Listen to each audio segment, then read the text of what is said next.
Hey guys, it's Daniel. So today we're back at it with some beginner puzzles. Hopefully, if you have a board at home, you can look over the position on your boards, and I'll be giving my thoughts and insight after some pause.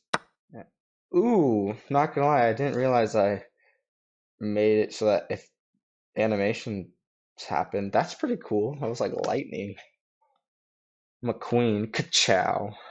Okay, so if you'd like, you may pause the video here and look over the position.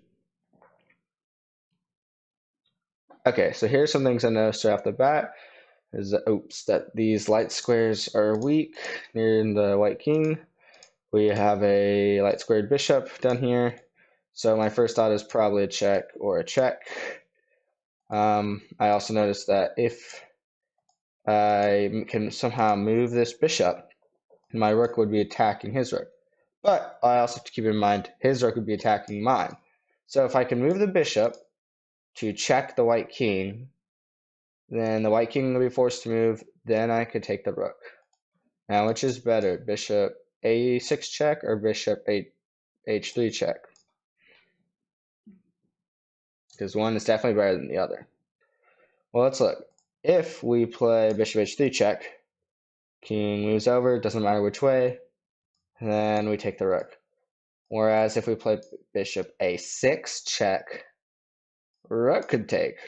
And then not only did we not win his rook, he took our bishop. So we actually lose there. So definitely best move is bishop h3 check. And now we just take the rook. Boom. I like this lightning animation. I might do it to my other account too. Don't actually know how I did it though. Okay. Again, if you'd like to pause the video here, please do so. Okay.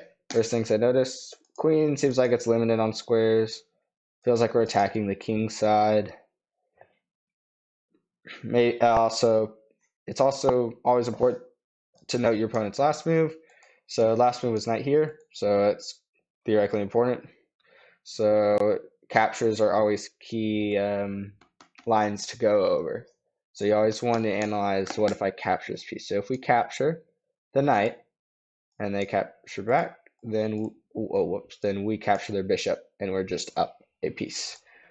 Let's see. If we take their knight and they take our bishop first, because they don't have to take our knight back, what would we do then? Well, one option is to take back the bishop, but then they take back our knight, and it's 6 points for 6 points, so we didn't really gain any position advantage either. However, if after takes, we have a bigger threat. We could take their rook, or we could take their queen for free. So he, in a sense, once we take, has to take back, and then we take the bishop for free. So yeah. Okay, next one.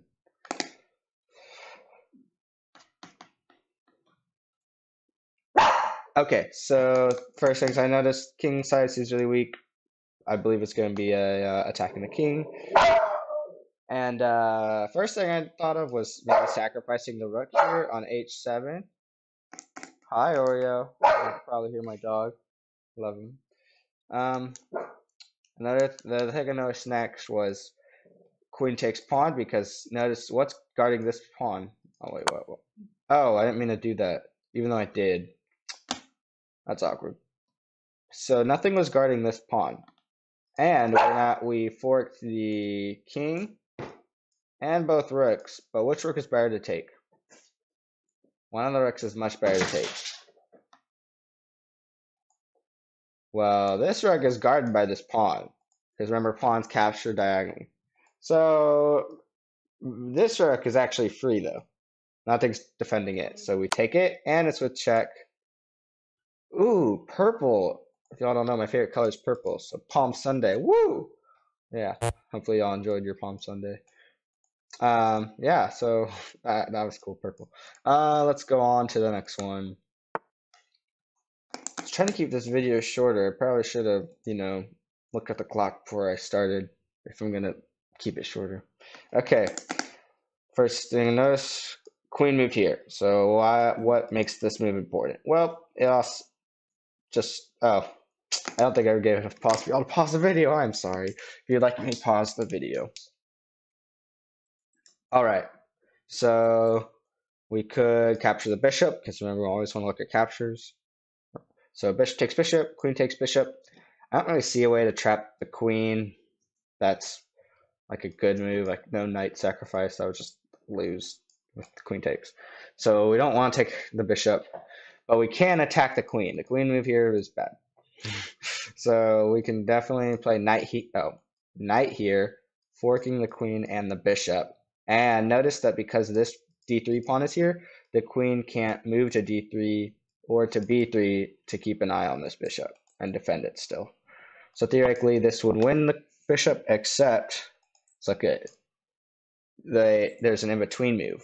White doesn't have to move his queen because he can take our bishop. Chess.com, because he can take our bishop with check. So we can't take his queen right away. We would have to take with our queen. Maybe our king. Queen is normally better. Then the queen's under attack. The queen under attack would move.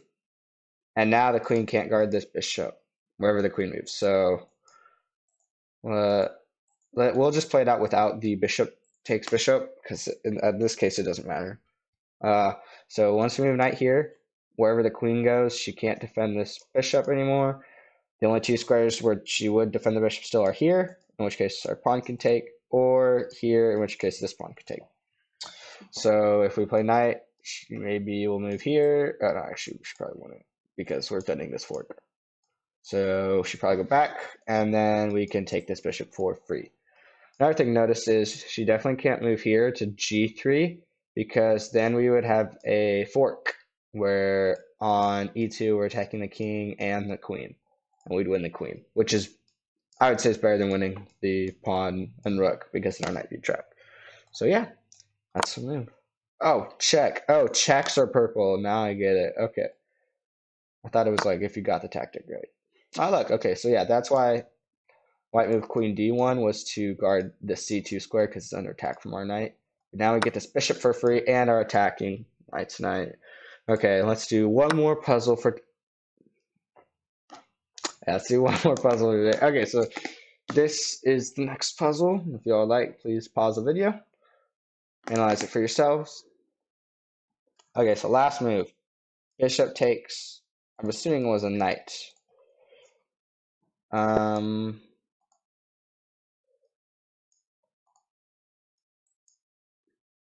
Yeah, it was probably a knight. So again, we want to look at captures. So queen captures knight. That would backfire on us, because then the bishop could take our queen, and we just lost our queen for a knight. Not worth it. We could take this pawn, and then maybe win the rook, but we don't quite win the rook because knight move, queen protects rook. Also note that if we could move here, win the bishop back, attack the knight. So the most logical square for the knight probably is, well, in this case, probably back here. But you would think knight back, attack the queen. But we have a better move than any of those captures. So remember, there's what our bishop and queen are lined up.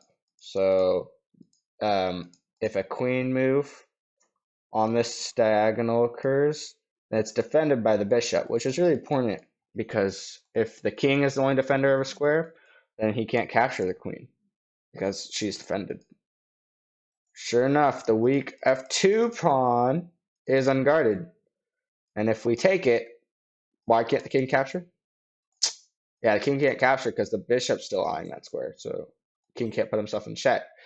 And the king can't go here, here, or here, because queen guards all those squares. So this is checkmate. So yeah, that is going to do it for today's puzzles video. Hopefully y'all enjoyed a quick video and some quick puzzles. Hopefully you learned a lot, and I will see y'all in the next one. Bye, guys.